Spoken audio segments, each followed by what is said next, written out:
Le soleil commençait à décliner sur le village d'Onitsha, peignant le ciel de teintes dorées et orangées. L'air était chargé des senteurs familières des marchés avoisinants, où les marchands rangeaient leurs étals après une longue journée de vente. Adaobi pressait le pas sur le chemin poussiéreux qui menait chez elle. Son uniforme d'écolière, bien que propre, montrait des signes d'usure. Son cartable en bandoulière était rempli de livres qu'elle avait empruntés à la petite bibliothèque communautaire. À 16 ans, Adaobi était une élève brillante et passionnée, nourrissant le rêve de devenir médecin malgré la pauvreté de sa famille. Sa mère, une vendeuse de légumes, se battait chaque jour pour leur survie, tandis que son père, un ancien fermier, était alité depuis plusieurs mois, victime d'une maladie mystérieuse que la famille n'avait pas les moyens de traiter.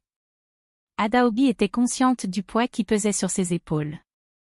Chaque soir, après l'école, elle aidait sa mère au marché et s'occupait de son père. Mais malgré les difficultés, elle gardait en elle une lumière, une détermination inébranlable à changer son destin. Ce jour-là, alors qu'elle marchait d'un pas vif pour rentrer à temps aider sa mère, elle aperçut une voiture luxueuse arrêtée sur le bas-côté de la route. C'était un modèle étranger, lustré et imposant, en contraste saisissant avec l'environnement modeste du village. Devant la voiture, un jeune homme d'une vingtaine d'années, vêtu d'une chemise en lin et d'un pantalon bien coupé, semblait perdu. Il observait son téléphone d'un air agacé, apparemment frustré par l'absence de réseau. Adaobi ralentit son allure, hésitante. Il n'était pas dans ses habitudes de s'approcher des étrangers, encore moins des hommes dont l'apparence et la posture respiraient la richesse. Pourtant, quelque chose en elle la poussait à ne pas l'ignorer. Prenant une profonde inspiration, elle s'avança et demanda avec une politesse timide. « Monsieur, avez-vous besoin d'aide ?» Le jeune homme releva la tête, surpris. Son visage était marqué par une expression d'exaspération mêlée de soulagement. « Mon véhicule est en panne, » expliqua-t-il. « Et je n'ai aucun moyen de contacter mon chauffeur. » Adaobi jeta un coup d'œil sous le capot ouvert de la voiture. Elle n'était pas mécanicienne, mais elle connaissait quelqu'un qui pourrait l'aider. « Mon oncle travaille dans un petit garage non loin d'ici. Il pourra peut-être jeter un coup d'œil, » proposa-t-elle. Le jeune homme hésita une seconde, puis acquiesça. « Merci. Je suis Emeka, » dit-il avec un sourire. « Moi, c'est Adaobi, » répondit-elle en lui rendant son sourire. Ils marchèrent ensemble jusqu'au garage de l'oncle d'Adaobi, une petite structure en tôle où l'homme réparait principalement des motos et quelques voitures usées. Son oncle accepta volontiers d'aider Emeka et entreprit de vérifier la panne. Pendant ce temps, Emeka et Adaobi discutèrent. Emeka était intrigué par Adaobi. Son intelligence et sa simplicité le frappaient. Elle parlait avec passion de ses études et de son ambition de devenir médecin. En l'écoutant, il se rendit compte à quel point leur réalité était différente. Lui, fils du roi du royaume d'Igwe, avait grandi dans le luxe et la facilité, sans jamais se soucier du lendemain. Il avait étudié à l'étranger et était revenu au Nigeria récemment, préparé à prendre ses responsabilités princières. Pourtant, en cet instant, il enviait Adaobi. Elle avait une force intérieure qu'il n'avait jamais vue auparavant. « Tu sembles avoir une vision claire de ton avenir, » dit-il en l'observant. « C'est la seule chose que je peux contrôler, » répondit-elle doucement. « Si je ne me bats pas pour mes rêves, qui le fera à ma place ?» Ces paroles résonnèrent en lui bien plus profondément qu'il ne l'aurait cru. Il se rendit compte que malgré son statut et sa richesse, il n'avait jamais eu cette certitude, cette détermination absolue à poursuivre une voie qui lui tenait à cœur. Lorsque la voiture fut réparée, Emeka la remercia chaleureusement. « J'aimerais te revoir, » dit-il sincèrement. Adaobi rit doucement, peu convaincu.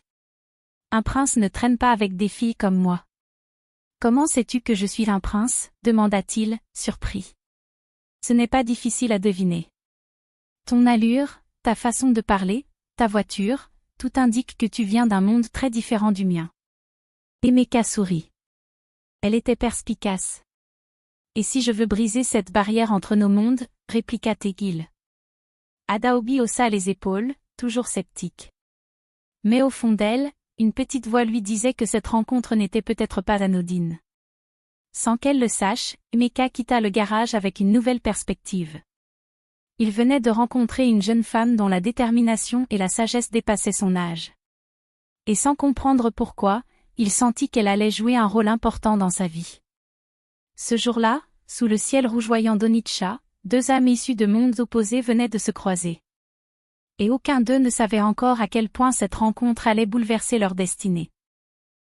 Emeka, bien que conscient des attentes liées à son rang princier, ne pouvait s'empêcher de penser à Adaobi.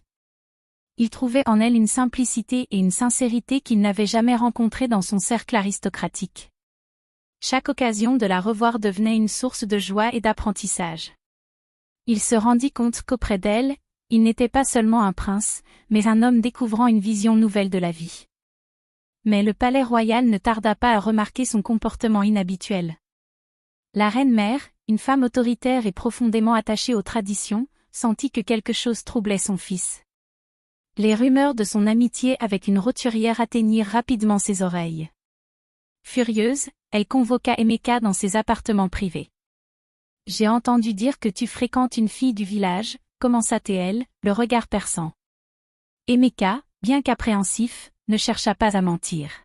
« Oui, mère. Elle s'appelle Adaobi. C'est une jeune femme remarquable. » La reine-mère claqua la langue contre son palais, signe évident de désapprobation. « Une paysanne. Comment oses-tu souiller ton sang royal avec une telle compagnie? Nous avons déjà choisi une épouse pour toi. La fille du chef Okeshukwu est une femme de noble lignée, éduquée et préparée à être reine. » Emeka serra les poings. Il connaissait la fille du chef Okeshukwu, une femme certes belle et instruite, mais dont le cœur ne battait que pour le pouvoir et la richesse. « Mère, je ne veux pas d'un mariage arrangé. Je veux être avec quelqu'un qui m'inspire, qui me pousse à devenir un homme meilleur. » La reine-mère se leva lentement, son regard glacé se plantant dans celui de son fils. « Tu es un prince, Emeka. Ta vie ne t'appartient pas. Chaque décision que tu prends affecte notre lignée, notre royaume. Ce n'est pas à toi de choisir qui tu épouses, mais à la tradition. » Emeka savait que défier sa mère était une bataille difficile. Mais il ne pouvait se résoudre à abandonner Adaobi sans se battre. Pendant ce temps, Adaobi vivait des jours de plus en plus compliqués.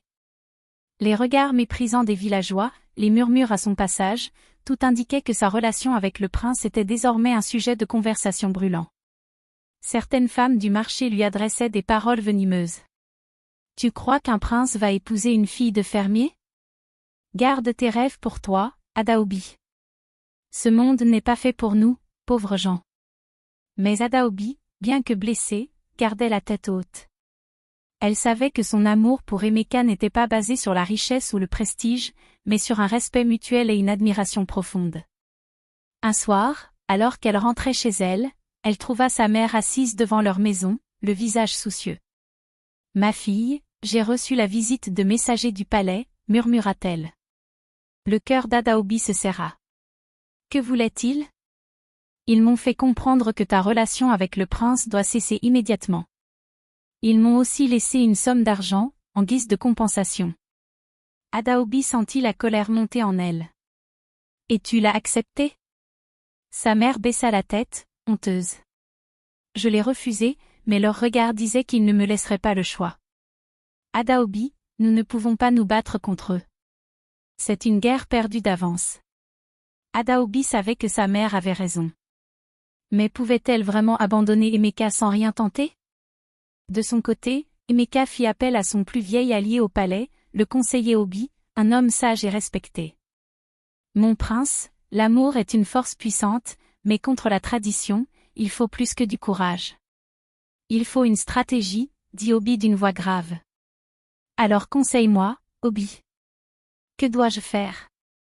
Le vieil homme réfléchit un instant avant de répondre. « Il y a une vérité que ta mère ne veut pas voir.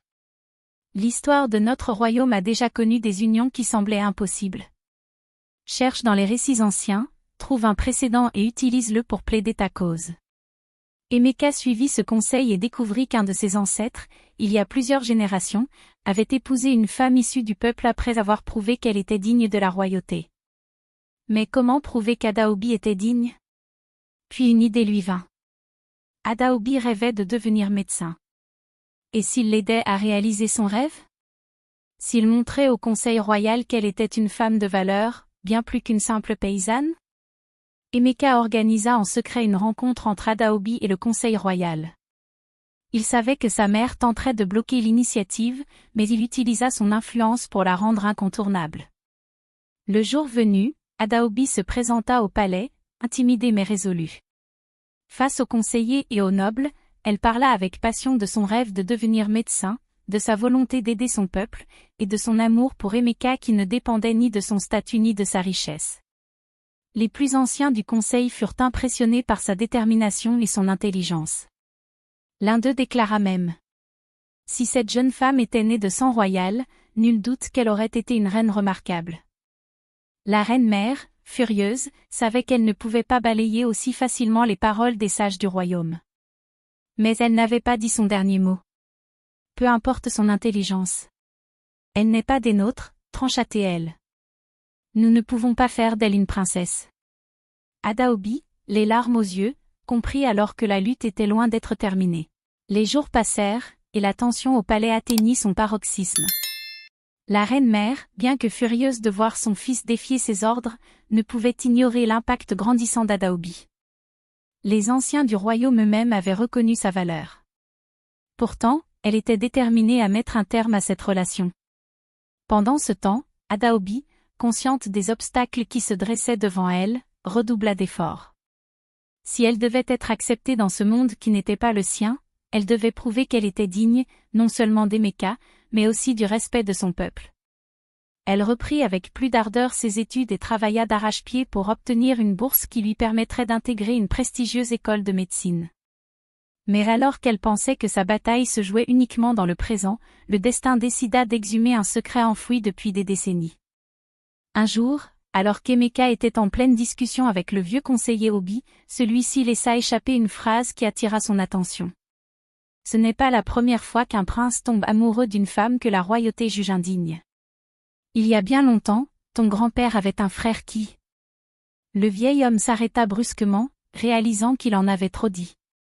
Continue, Obi, insista Emeka. De quoi parles-tu? Le conseiller soupira, pesant ses mots. Il y a plus de 30 ans, ton grand-père, le roi de l'époque, avait un jeune frère, le prince Ifeanyi. Il était amoureux d'une femme du peuple, une jeune fille belle et intelligente. Mais comme toi aujourd'hui, il s'est heurté aux traditions du royaume.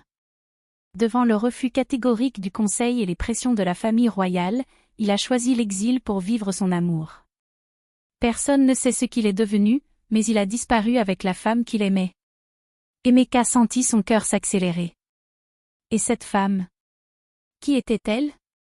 Obi secoua la tête. Son nom s'est perdu dans l'histoire. Mais j'ai entendu dire qu'elle était originaire d'Onitsha. Emeka savait qu'il devait creuser cette piste. Il en parla à Adaobi, et ensemble, ils décidèrent d'interroger les anciens du village. Après plusieurs jours de recherche et de récits fragmentés, ils trouvèrent enfin une femme âgée qui se souvenait de l'histoire. Ifeanyi et sa bien-aimée ont fui le palais et sont venus se cacher ici. Mais la famille royale n'a jamais cessé de les poursuivre. Un jour, Ifeanyi a disparu sans laisser de traces, et sa compagne, enceinte, est restée seule, dans la peur et la misère. Elle a donné naissance à une fille. Le souffle d'Adaobi se coupa. Quel était son nom? Demanda-t-elle, la voix tremblante. Son nom est Tenkem, répondit la vieille femme. Elle était votre mère. Adaobi sentit le sol se dérober sous ses pieds. Elle était donc la petite fille d'un prince exilé. Son sang était aussi royal que celui d'Emeka.